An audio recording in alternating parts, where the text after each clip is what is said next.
Okay, so I think everyone's back, or enough's back. We're going to talk about Chapter 4. And Chapter 4 is network models. And this class, I think, is a little bit different than most math classes you probably had, because I think we do more details in the first few chapters, like chapters 1 through 3, than we do in the rest of the class. And you'll see that it becomes, I don't know, a little bit more applied. We use like templates a little bit more than doing the mathematical models ourselves. But it's important, you'll see, that we understand the decision variables, objective function, and constraints, because even as we apply it to higher level models like network models, those three things are still at work behind the scenes, okay? So it's good that we understand that. So we're going to talk about a type of model called network models. And network models can model a lot of different things. If we think about social networks, right? There are people connected to multiple other things, and then there's connections there.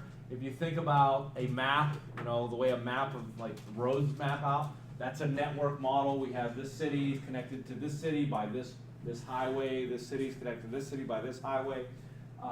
Computer networks, the way things are linked together, all goes with network models. So before we start, let's talk about some definitions of network models. And this kind of stuff would be free game for the midterm in class, okay, these definitions that we're going to talk about.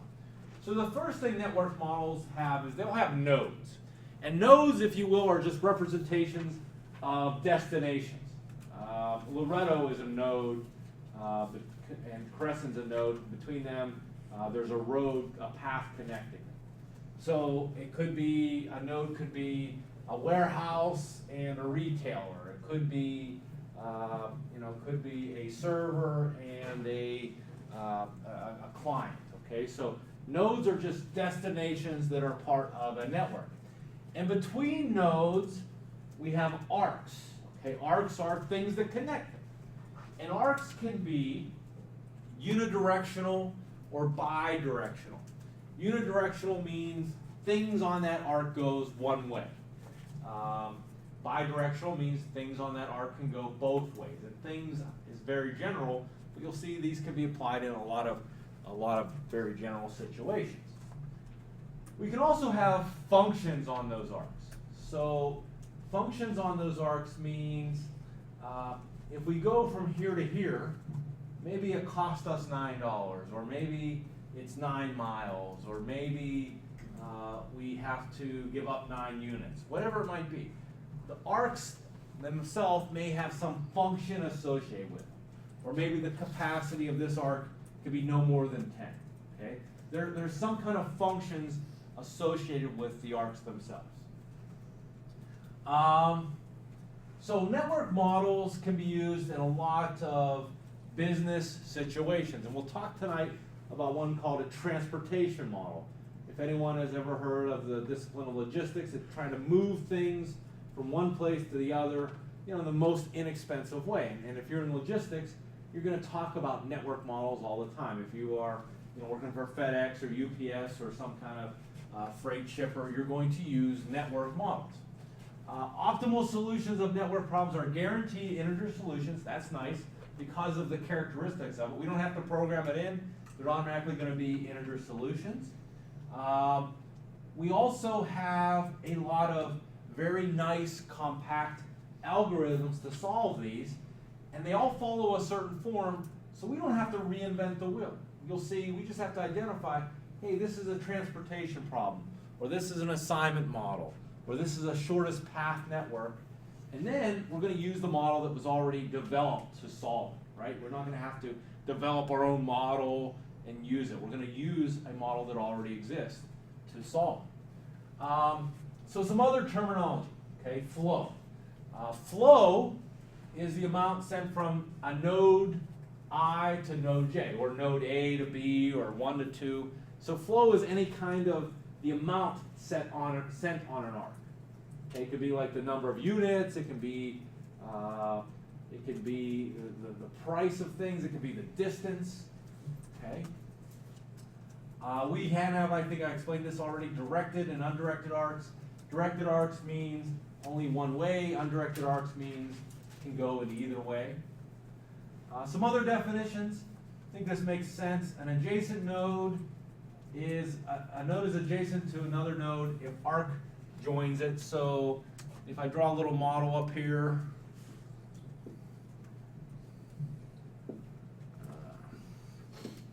so 1 and 2 are adjacent, 1 and 3 are adjacent, 3 and 4 are adjacent. 1 and 4 are not adjacent, and 2 and 3 are not adjacent. There's not one arc that connects them, right? So adjacent nodes have to be right next to each other, connected by one arc. A path is a collection of arcs formed by a series of adjacent nodes. So 1, 3, 4 is a path. You know, if I did, 5 and let's say 6. Let's leave it at that. 1, 3, 4, 5, 6 is a path, right? So 1, 2 is a path. There's also something called cycles. A cycle is a path starting at a certain node and returning to the same node without any arc twice. I can't do that here. This network up here that I show you has no cycles because I can't go from 1 and get back to 1 without going across the same arc twice. If I did this, okay, now we have a cycle. This network has a cycle. I can start at 4 and come back to 4 without going across any node twice. So a cycle is a path starting at a certain node and returning the same node without using any arc twice. A tree is a series of nodes that contain no cycles. So this is a tree right now because it has no cycles. Okay, it's a special kind of network. A spanning tree is a tree that connects all the nodes in a network. This is also a spanning tree. If I get rid of that connection, this is still a network, but it no longer is a spanning tree because it doesn't connect, this isn't connected. Right? So we're going to look at a type of network model. And I don't think it's in the slides, so I want to talk about this. There are two types of network models. The first one is called flow models. Okay. Flow models are concerned with the flow of things, whether it be liquid, whether it be items we're shipping, whether it be, usually we're talking about logistics, like shipping things, like trucks loads of things or tons of things, okay? So the flow of items, that's what the first type of models are. And under flow, the first one we're going to introduce is called transportation models. Others that we'll talk about briefly tonight will be an assignment model. There's also capacitated, this is a big name, but we're not going to really talk about it, transshipment models.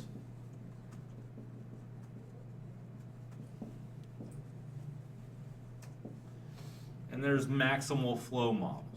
Okay, these are all models concerned with the movement of things across the model. Okay, transportation, assignment, capacitated transshipment models, and maximal flow models. Now, the other types of models are called connectivity models. And connectivity models aren't so concerned with the flow of items, they're concerned with the way we connect nodes in a network, the way we connect things up. The best example of this is called a shortest path model. So if you say you want to go from here to I don't know, Orlando, Florida, right? Think about all the combinations of roads you can take to get from Loretto to Orlando, Florida. First of all, maybe you go, Munster, maybe you go, there's all kind of connections, right? Well, your GPS looks at all those connections and it connects the best, the shortest way, right? And sometimes there's other considerations. Maybe you want to avoid toll roads. What do you think that is? That's a constraint. So it said, I'll pick the shortest path, but avoid toll roads, right? So that's called a connectivity model. Connect Orlando to Loretto the best you can in the shortest path, right? That's a connectivity model. Another one is something called it's It's called a traveling salesman model.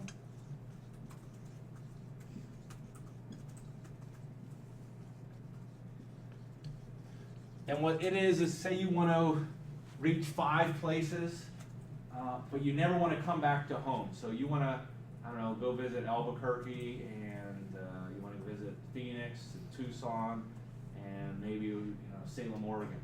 But you don't want to come home. So where should you go first? How should you connect all those nodes to come back to home? Sometimes you see people I hit all 30 major league ballparks in 2 weeks. How did I do it? That's a traveling salesman model, right? They go to all the major league ballparks, they hit all the nodes, connect them all together. That's a traveling salesman. Okay? So go ahead. Would UPS use that, or FedEx? UPS definitely uses these kind of models and the shortest path model, no doubt, right? UPS is a good example. Obviously they use GPS, and we all use GPS now, right? 20 years ago we didn't use GPS, but they take this stuff to the next level. They design routes now where their drivers maximize the number of right turns they have, right? Because they know, maximizing distance doesn't necessarily minimize time, right? Especially in an urban environment. So they design routes so that you don't have to make as many left turns, right? Because that takes time. So they don't just look at, they look at all kind of factors for sure. And they know what's, they know what's on that truck, where it needs to go every morning, what's the most efficient. So those drivers have, they know, they're not figuring that out every day. I'm sure some of them do. I mean, they know a better way, but yeah, there's all kinds of models like that. So, anyways, flow versus connectivity. We're going to start with flow models. And the first one we're going to talk about, and I think you'll like this, is called the transportation model. And transportation models arise when a cost-effective pattern is needed to ship items from origins that have some supply and destinations that have some demand for the goods. So think about all the things that may qualify for this. Walmart, for example, has factories that produce stuff, and they have distribution centers. So those factories have supply, those distribution centers have demand, so we need to get these products from the factories to the distribution centers the most efficient way. Further, another transportation model is, hey, now these distribution centers have supply, and we have thousands of stores. We need to get that supply out to these stores that demand it the most efficient way. So that's what a transportation model is all about. Moving things from supply nodes that have something to demand nodes that need something in the most efficient way. So we're going to look at an example in your book. Okay, and it's in your book, but I'm just briefly going to go through it. Carlton Pharmaceuticals supplies drugs and other medical supplies. It has 3 plants in Cleveland, Detroit, and Greensboro. It has 4 distribution centers in Boston, Richmond, Atlanta, and St. Louis. Management at Carlton would like to ship cases of a certain vaccine as economically as possible. So think about it. I have 3 distribution centers, or 3 plants, and I have 4 distribution centers. I want to get the product that these plants are making to the distribution centers, but the most effective way. Okay? And they all have different demand, and they have different supply. Maybe we're making 1,800 here, and 1,000 here, and 5,000 here. And maybe here we have demand of 800, demand of 12,000 here, and 100 here, and 500 here. So I need to move product from places that have supply to places that are demanding it. So that also happens, we have some shipping cost. So to go from, and this is a per unit shipping cost, so you can look at this as, pallets of vaccine. It's probably not one vaccine, but let's say, tons of vaccine or pallets of vaccine. To ship 1 pallet from Cleveland to Boston costs us $35. From Cleveland to Richmond, $30. From Cleveland to Atlanta, $40. From Cleveland to St. Louis, $32. From Greensboro to Boston, $40. Greensboro to Richmond, $15. So there's a cost associated with moving those items, right? And the cost is differing depending on where we're moving from to where we're moving to. Does that make sense? Yes. And if we look at this, Cleveland has 1,200 units, Detroit has 1,000 units, and Greensboro has 800 units to supply. These go with these. And demand, Boston needs 1,100, Richmond needs 400, Atlanta needs 750, and St. Louis needs 750. Okay? Unit shipping costs are constant, all the shipping occurs simultaneously. The only transportation considered is between sources and destinations. Total supply equals total demand. 3,000, 3,000. Okay, so all those assumptions are made there. So what's this look like visually? What would this look like visually? If we drew it as a network, what would it look like visually? The slides do a better job of drawing it, but I'm going to give it a shot up here. What would that look like visually? Well, we have 3 supply nodes, right? We have Cleveland, we'll just put Cle up here.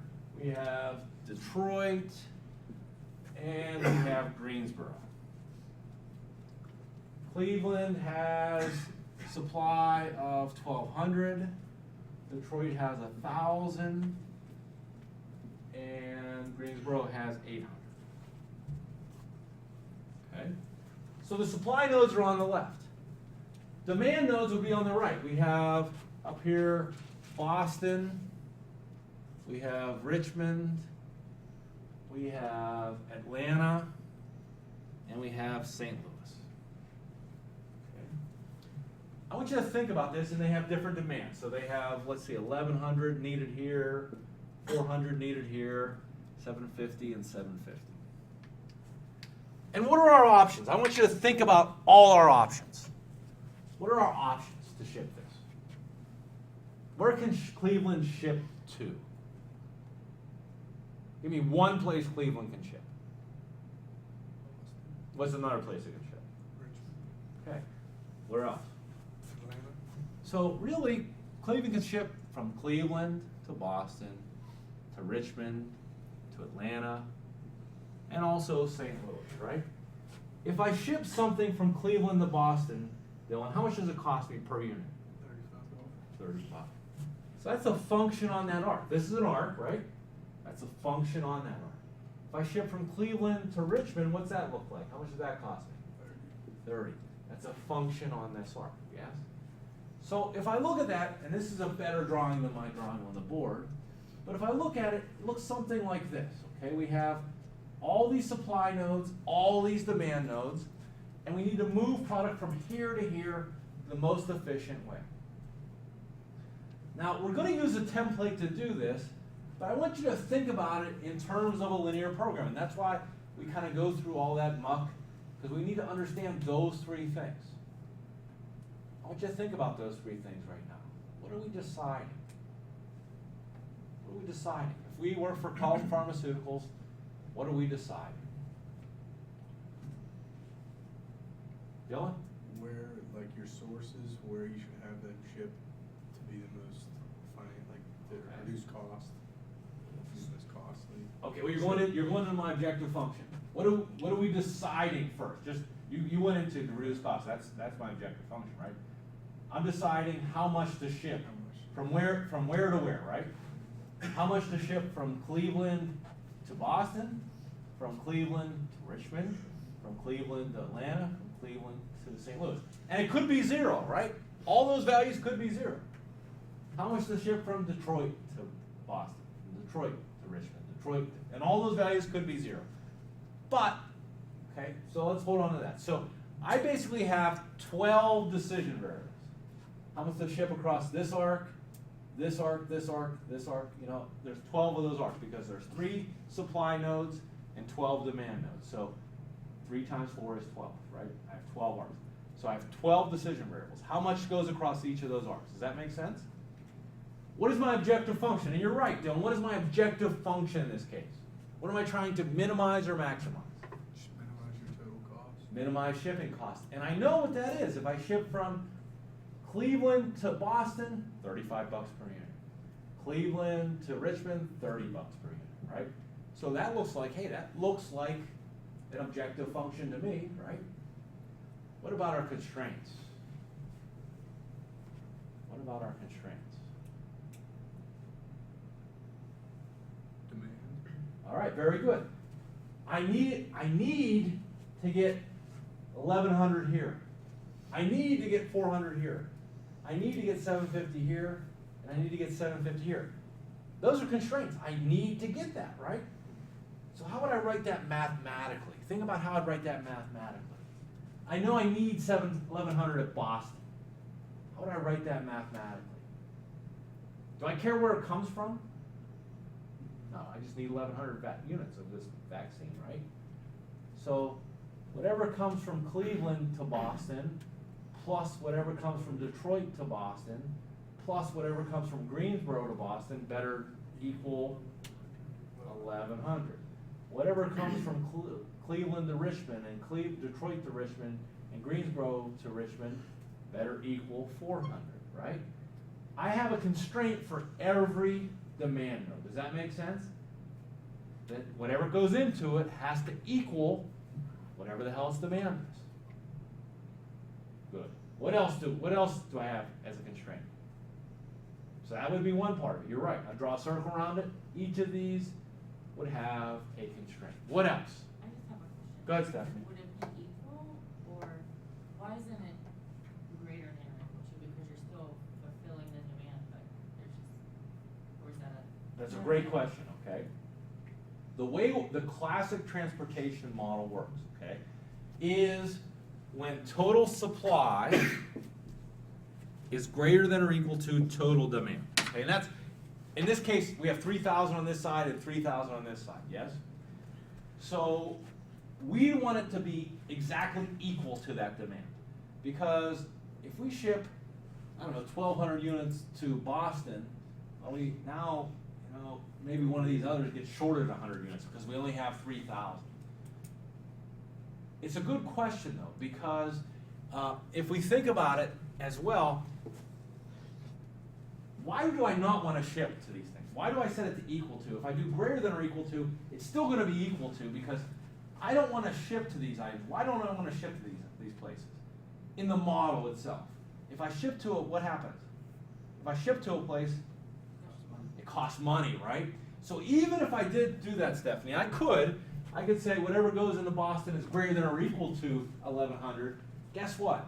It's only going to ship 1,100 because it's trying to minimize total cost. Okay? So I say equal. Okay, I say equal to. So I equal that demand. But let's go look at the other side of it, because this is a good thought. Let's go look at the other side of it. What about Cleveland, Detroit, and Greensboro? What about what goes out of them? That's a constraint as well, right? Whatever goes out of Cleveland better be less than or equal to 1,200. Whatever leaves Detroit better be less than or equal to 1,000. And whatever leaves Greensboro better be less than or equal to 800. In this case, because their total supply equals total demand, they could both be equal on both sides and would work out. But in most cases, we have more supply than demand.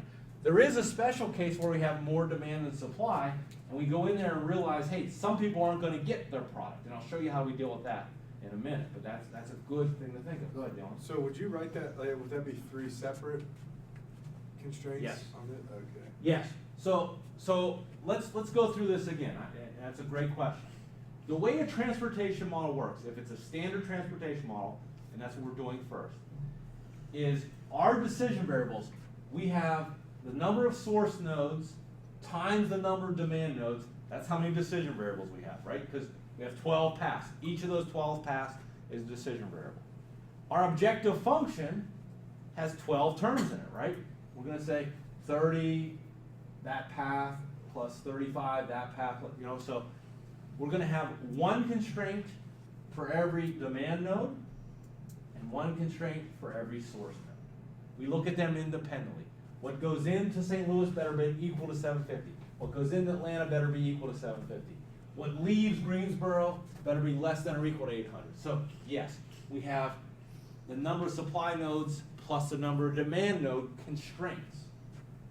So the number of decision variables is the number of supply nodes times the number of demand nodes. The number of constraints is the number of supply nodes plus the number of demand nodes. every transportation problem works this way. So if every transportation problem works this way, what's nice is I don't have to reinvent the model every damn time, because a transportation model is a transportation model. It uses the same thing. So let's just look at this, and we're not going to have to write these out. Okay, so that's one nice thing for you guys. We're not going to have to write these out, but if we did, this is what it would look like.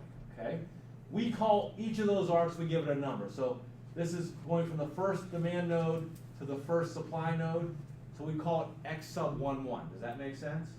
This one's going from the first supply node to the second demand node, so we call it X sub 1, 2. This one's going from the first supply node to the third demand node, so we call it X sub 1, 3. Don't worry about that, okay? But that's what it would look like. Our decision variables would be, okay, all of those 12 constraints. We're minimizing the cost of the shipping. We have supply constraints. These are the things that are leaving Cleveland, has to be less than or equal to 1,200. These are the things leaving Detroit, has to be less than or equal to 1,000. These are the things leaving Greensboro, has to be less than or equal to 800. And demand constraints, I need to get 1,000 to Boston.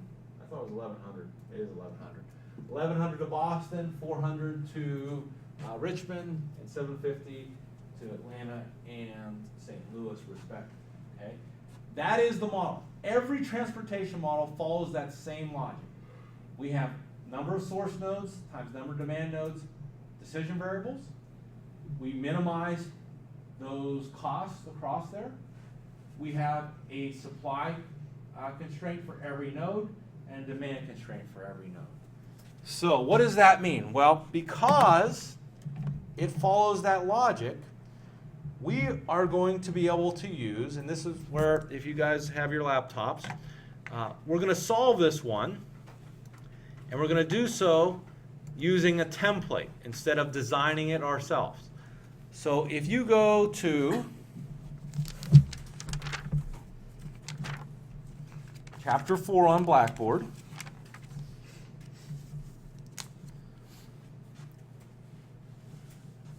and under Chapter 4 you see something that says Network Template. I want you to click on that.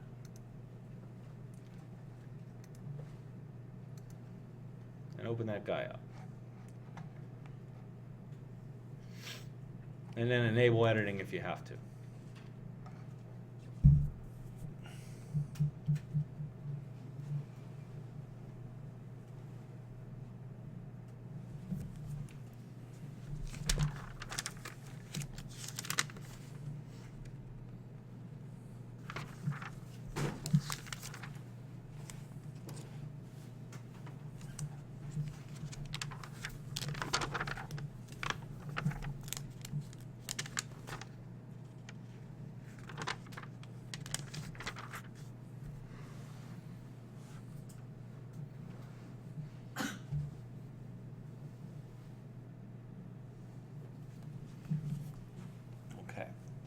So there are multiple worksheets in this workbook, multiple tabs if you will. And the first one we're going to look at is the transportation model. So the one we are looking at right now. And the first thing I want to do is I want to enter the source nodes or the supply nodes in column B. So I'm going to abbreviate these, but we have Cleveland, we have Detroit, and we have Greensboro.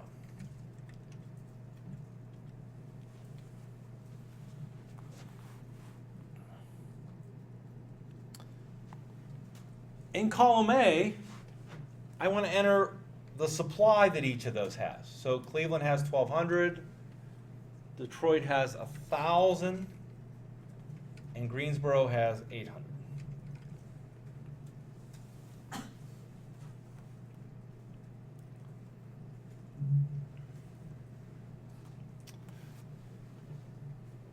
In row 2, I want to enter the names of the demand nodes. So we have Boston, Richmond,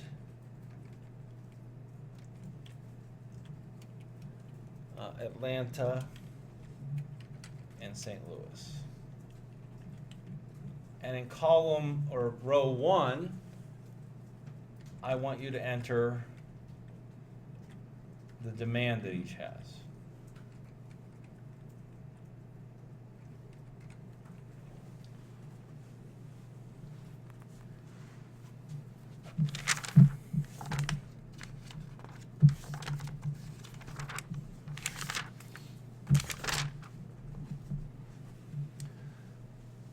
What do you think goes here, where Cleveland and Boston intersect?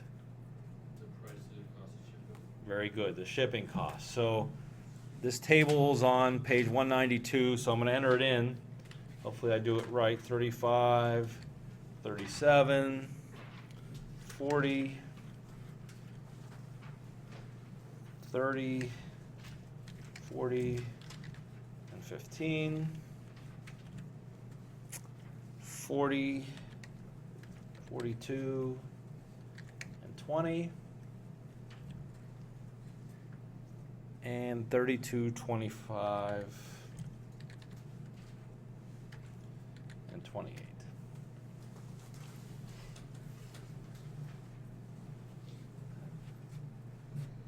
So supplies goes on in column A and B, the supply, the numbers in A, the node names in B, and demands go in row 1 and 2. Okay. Now what's beautiful about this template is all that stuff that we just figured out, the decision variables, the objective function, the constraints. If we go to data and we look at solver, okay, all that stuff that we would have to do on our own is already pre-filled for us, because the transportation model always follows the same application. We're minimizing E18. Well, E18 is total cost. If I looked at E18, you would see a function, it'll indicate cost. Subject to the changing variables, we're changing C21 through P34. So we're only using, looks like C21 through F23, but we could have, I don't know, 10 supply nodes and 12 demand nodes, and we'd use more, right, of that table. But in this case, where it's a 3x4 model, and you'll see it says A21 through A34 is less than or equal to A3 through A16. That's the supply constraints built in there. And here are the demand constraints built in there, C19 through P19. So all I really have to do is click solve.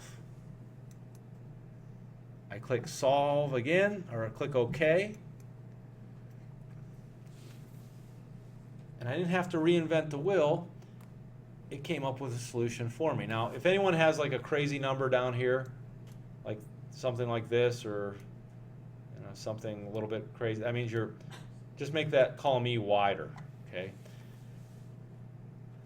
And it'll put the amount in there. So what it's telling me is if I ship 850 from Cleveland to Boston and 350 from Cleveland to Richland, 250 from Detroit to Boston, 750 from Detroit to St. Louis, 50 from Greensboro to Richmond, and 750 from Greensboro to Atlanta, I will fulfill all my supply, all my demand without exhausting my supply, and the total cost is $84,000.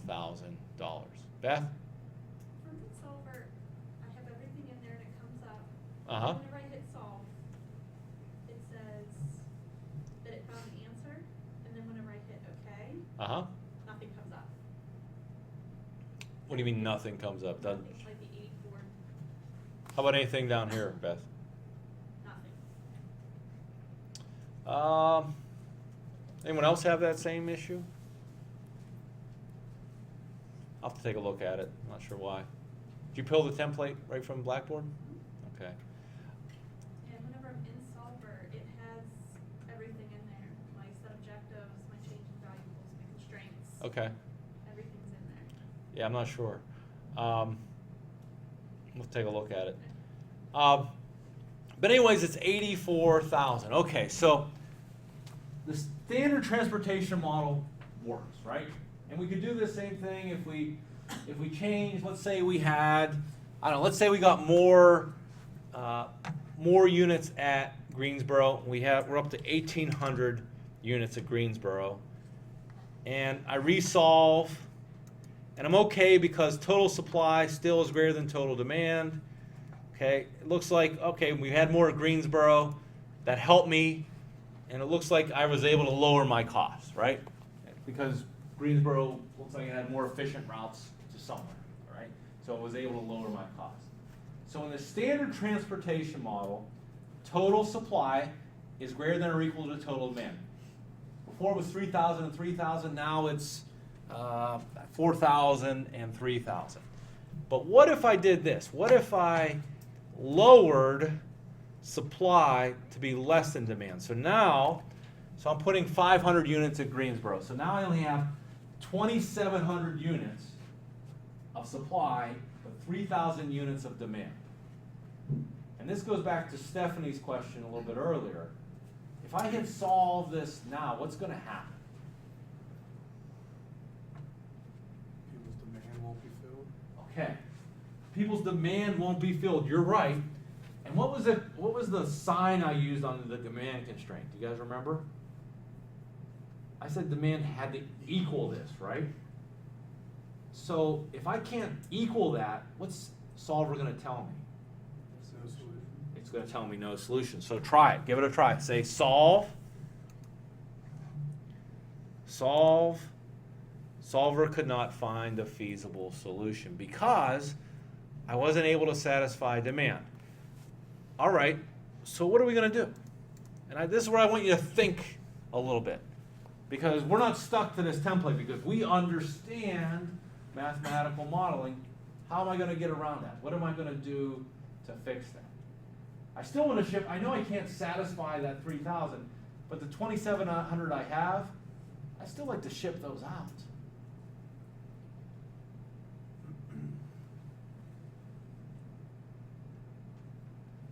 Any ideas? I still want to use this template. I don't want to redesign the wheel. Maybe add a constraint in that divvy up the loss between the places. Okay, I like the way you're thinking. So, all right. What he's kind of saying is, hey, we know we're going to be 300 short, right? So let's create, I don't know, what the hell? Let's create a imaginary node. Call it imaginary world.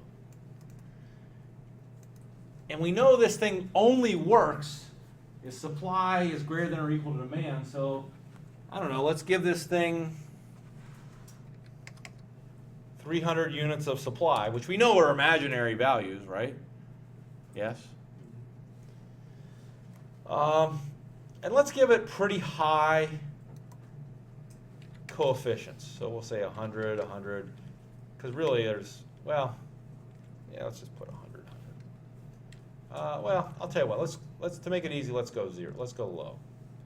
Let's say 0, 0, 0, and 0. Let's put 0 in there. Because if we're shipping an imaginary product, it's going to not cost us anything because it's make believe. So now if I solve, click solve.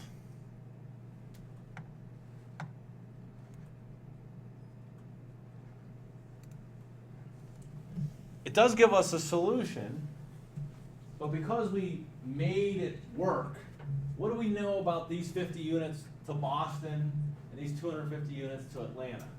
What do we know about those things? They're not going to get them, right? They're imaginary. Yeah, we're shipping them from Imaginaryville. You know, they're not coming, right? What's another way we could do that? So I'm going to get rid of Imaginaryville and then resolve. And we're going to see that it says not feasible again. What's another way I can get it? And when I say that, let's look at the solver. What can I change here so that it will be feasible and it will force all the supply out? I know I'm not going to meet demand, but it's going to force all the supply out. How do I force all the supply out knowing that I'm not going to meet demand? Adam? Would you uncheck the non-negative number?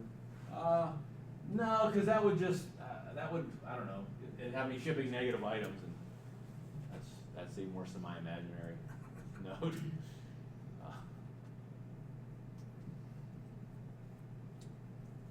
Well, think about the constraints. I'm not going to be able to equal demand. I can switch the signs. I can say, hey, this is supply is less than or equal to. Let's change that and say equal to. So that's going to force out all our supply. The A's are our supply. That's going to force out all our supply. And the C's, we're not going to be able to equal to demand. So we're going to change that to be less than or equal to. So we're going to switch. This is a non-standard transportation model. By changing equal to on the supply nodes, it's going to force it all out, right? It's saying, hey, force all 750 out, force all 500 out. And demand, we're saying, you're not going to quite get there, so make it less than or equal to. So I click solve, okay? And you'll see it forced all, 2,700 out? But I didn't quite meet all the demand, right? Boston needed 1,100 and only got 1,050. Okay, because Atlanta needed 750 and only got 500. So because we know how this works, we can make those kinds of alterations. If we just use this template blindly, we'd say, it doesn't work. But it does work, right? It just doesn't work. It's not the standard model. How about this situation? This is called a block route. Let's say, probably a good one is, since Boston's involved here, I guess Boston is getting epic snowstorms, right? Crazy amount of snowstorms. So sometimes we want to use this model, but let's say we don't want to ship from Cleveland to Boston because the path of the storm is between Cleveland and Boston. Okay, so even though it looks like it's profitable to do so, or minimizes our cost to do so, I'm going to take that out of the equation. I don't want to ship from Cleveland to Boston because I can't model it, but it's a bad thing, right? There's militia there. I don't know. There's something bad there between Cleveland and Boston. I don't want to model. It's a blocked route. How could I model that?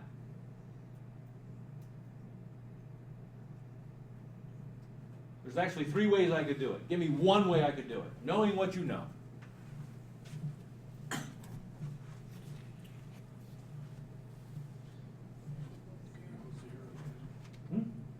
It's got to equal 0.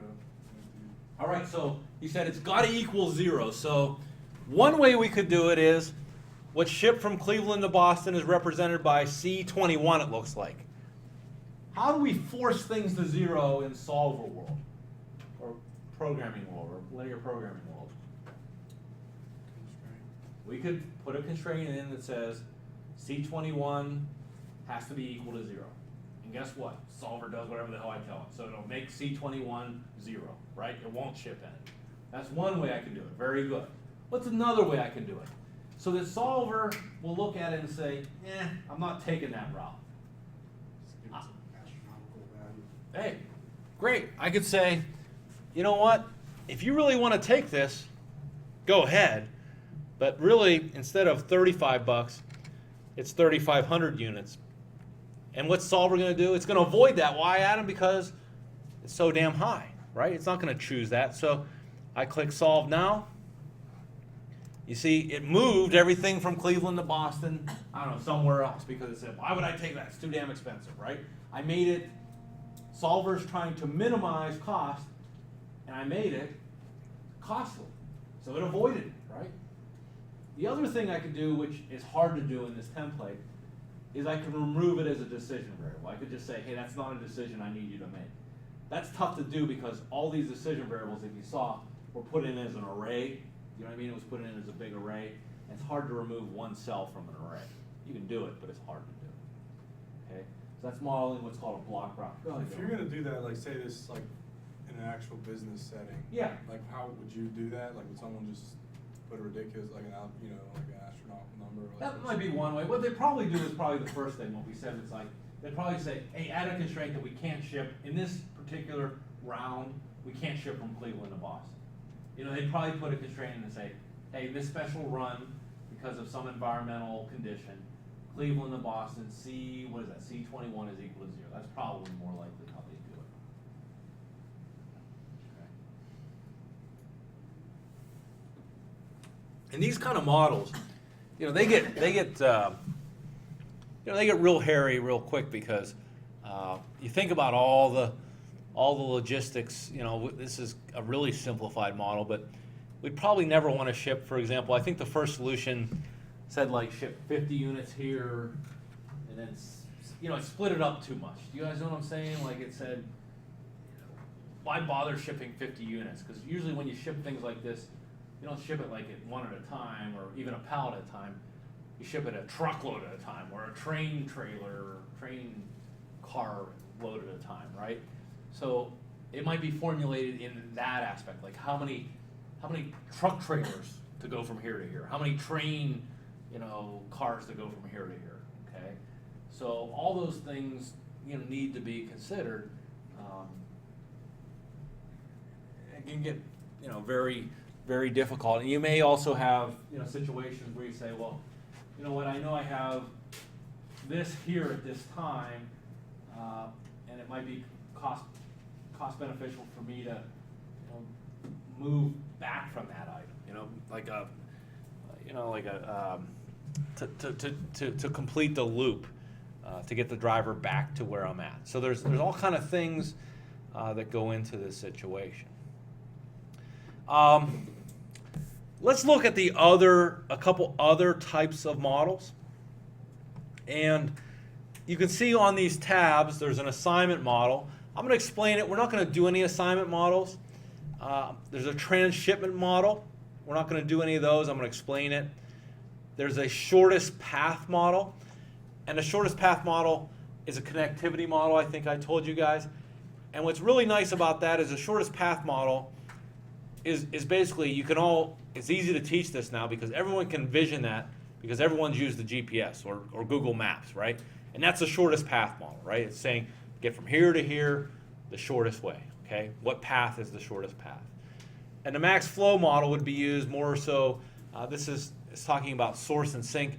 It's used a lot in like networking world, like how to best get like networking traffic from a place to a place because you think about it, the traditional model was like the size of pipes, like the size of pipes that move liquid, from place to place.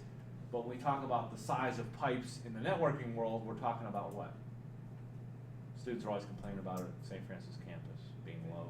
But it's not low. Bandwidth, right? Like how much data can get through the pipe. And the maximal flow model is geared toward that, okay?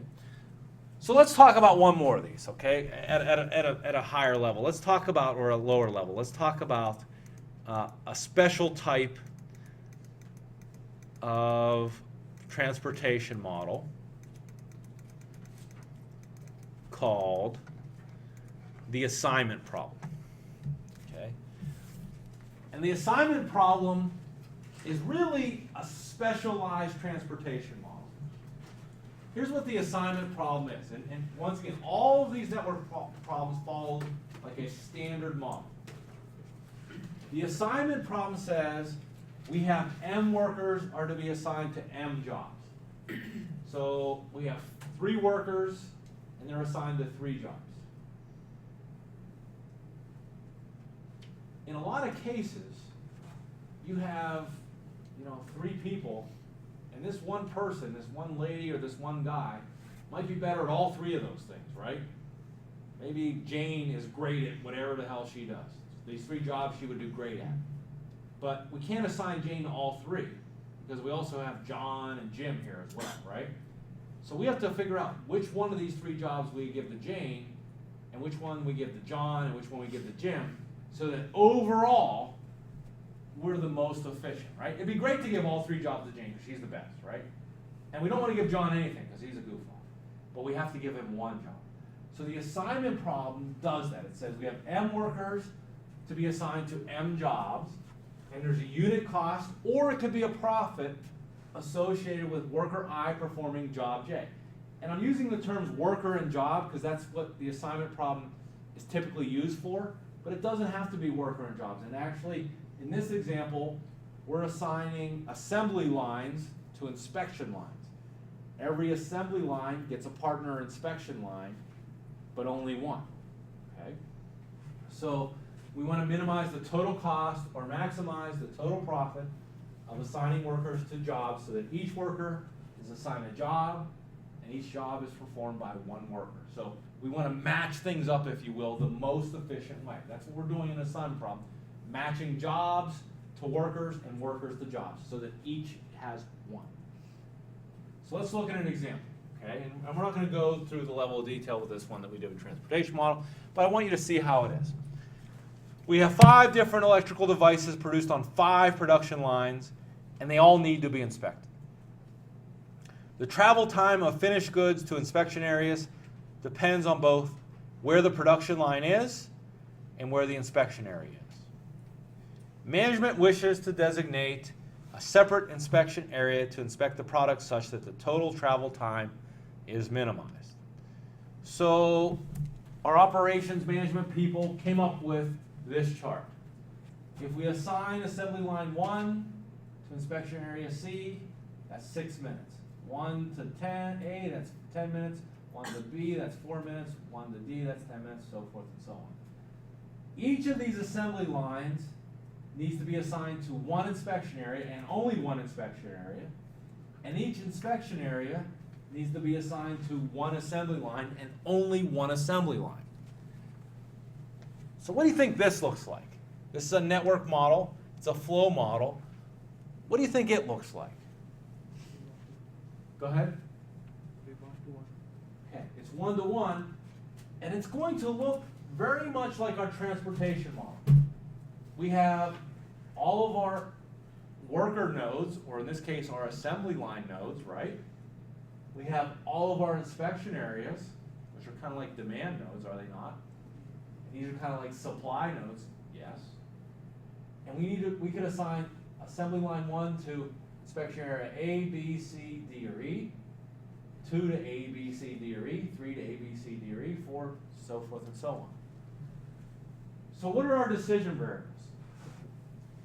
What are our decision variables? 25 arcs. Exactly. Same as the transportation model. Of those arcs, which ones are going to have an assignment, right? And in this case, we're not moving product. We're either assigning it or we're not. So what does that sound like to you? It's either on or off. Binary, right? It's either 0 or 1. If we assign, I can't remember what it was, but if we assign 1 to A, I don't know, it might have been 6 minutes. 1 to B might have been 10 minutes. Remember that table? So what are we trying to maximize or minimize in this case?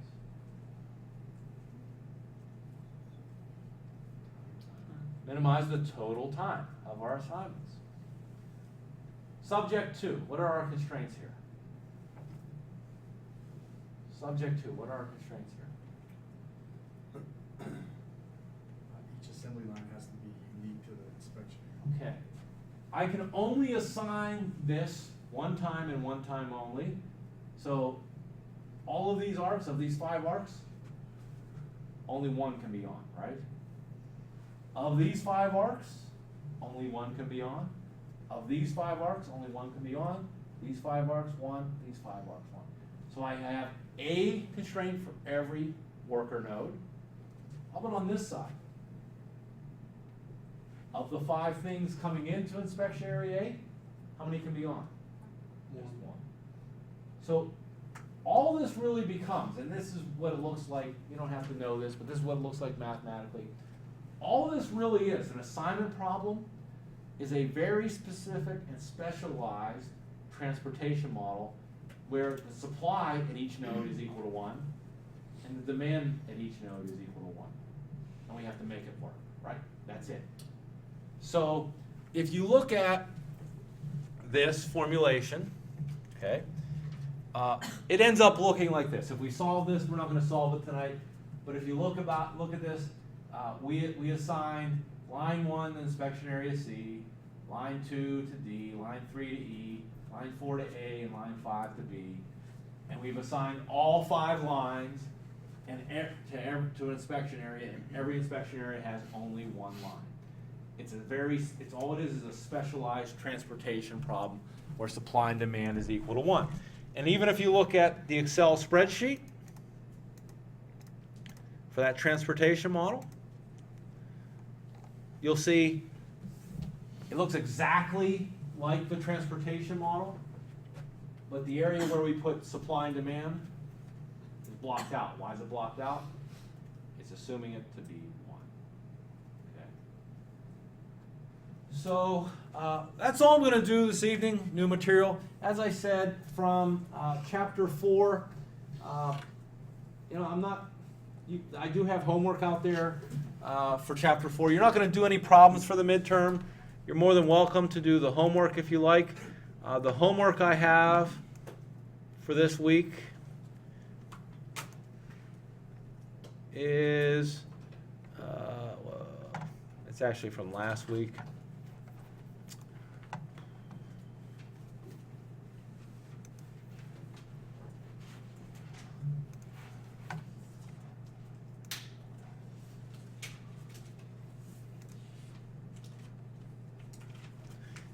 You can do 1, 2, and 3.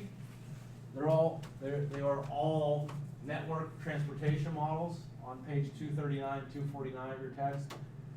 I won't give you any of those problems on the midterm exam, however, because I want to have you guys have time to understand it before we do it. So next week is our midterm exam.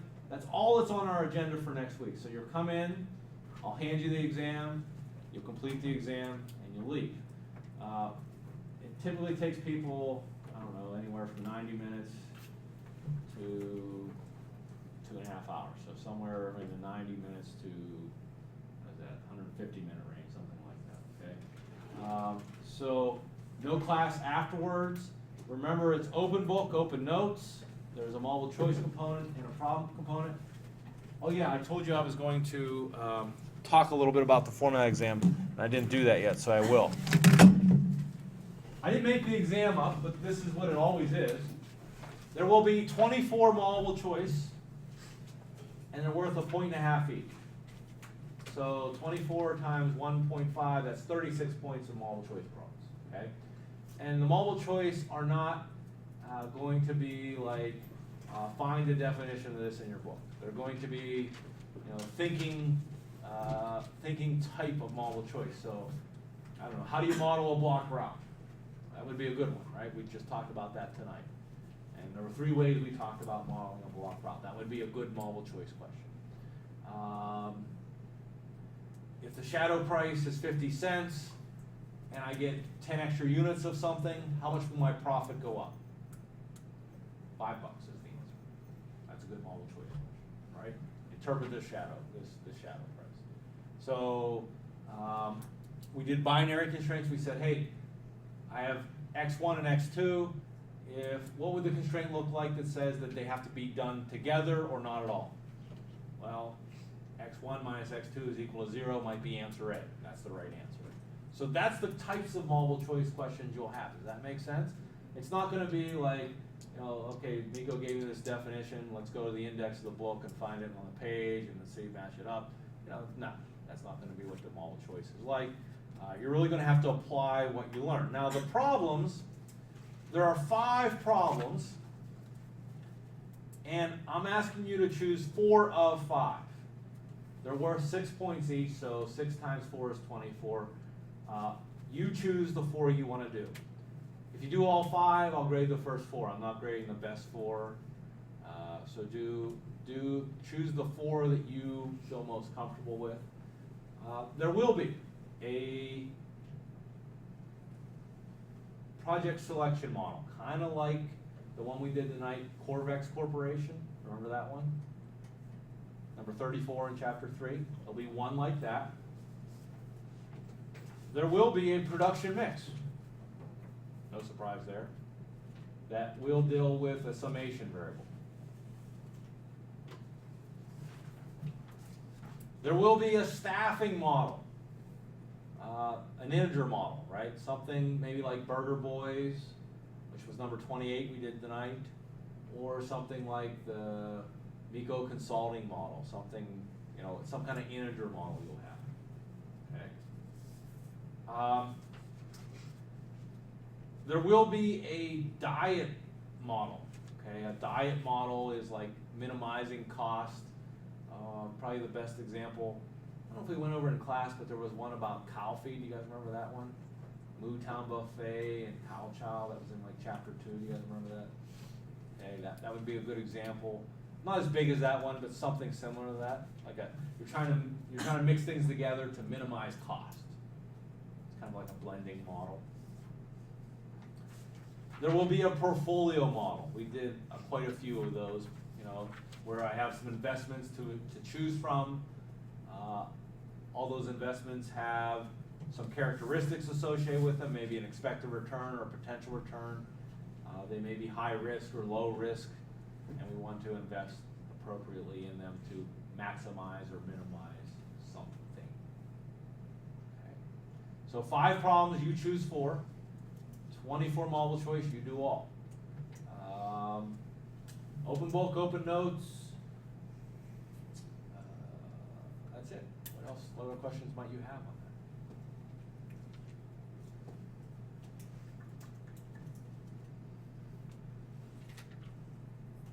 All right, well, have a great week.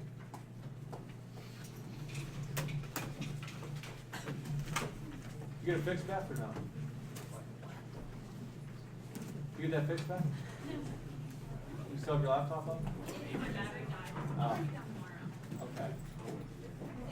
Whenever you're saying that we're solving problems, but we're not doing them in Excel. You're not solving them. You're going to write like the decision variables, the objective function, and constraints. Oh, okay. Just like we've been doing on the board. Okay, just the board work, Yes. not the actual, like, to find out, like, No, you're not you're gonna- gonna make 50 of these and have a. You're not going to solve it with Excel now.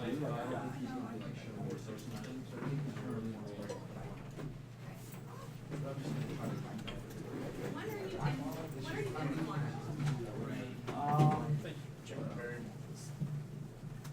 I think I'm teaching 9 to 10, like 10 to 11:30 I'm around. In the afternoon I'm not around at all.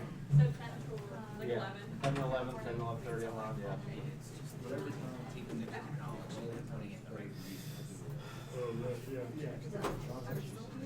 That's the right. No.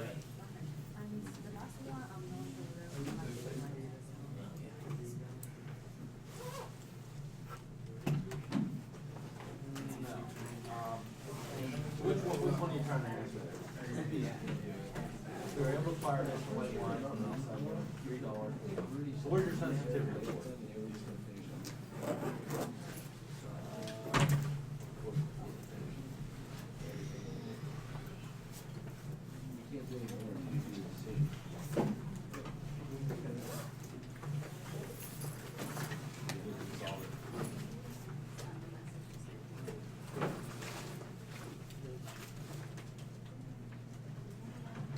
That's the right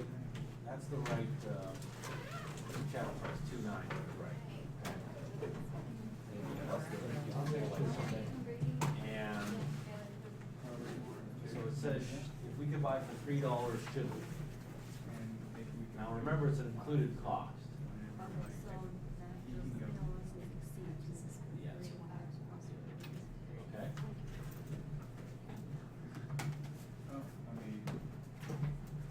We can do it again.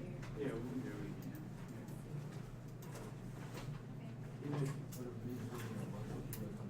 Oh, yeah, I